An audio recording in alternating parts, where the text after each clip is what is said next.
Friends, let's solve this equation.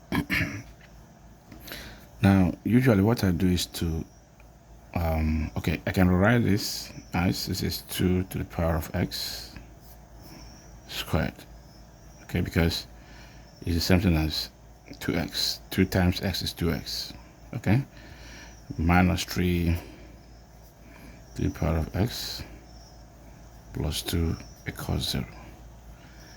Now, to make life easy, usually I would say let's 2 to the power of x be equal to y.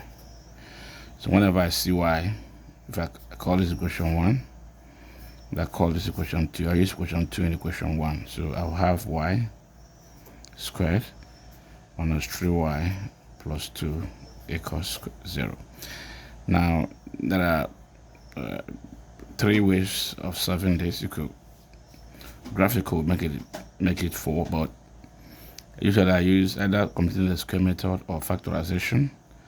Factorization, if you want to use factorization, you check if b squared minus 4ac is a perfect square.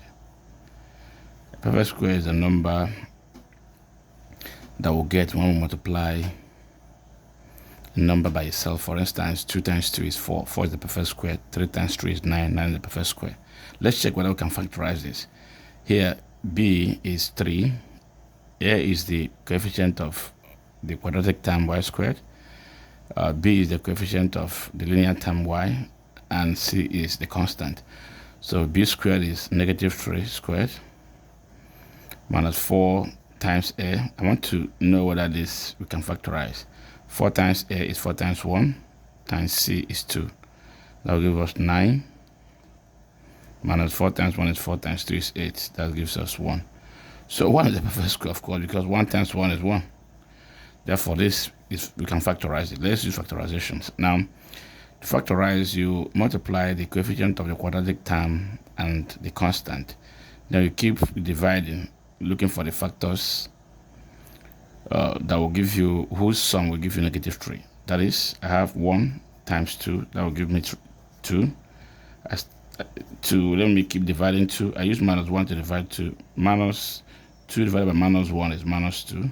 Minus 1 minus 2 is minus 3. Therefore, I replace negative 3y with negative 2y, negative y. So I have y squared minus 2y minus y plus 2 equals 0. Okay? Now I can factorize this. This becomes y squared minus 2y. I group them in 2's. 1 minus 2 equals 0. Why? Because if I open this bracket, I get back this. See that? So the HCF of y squared and 2y is y.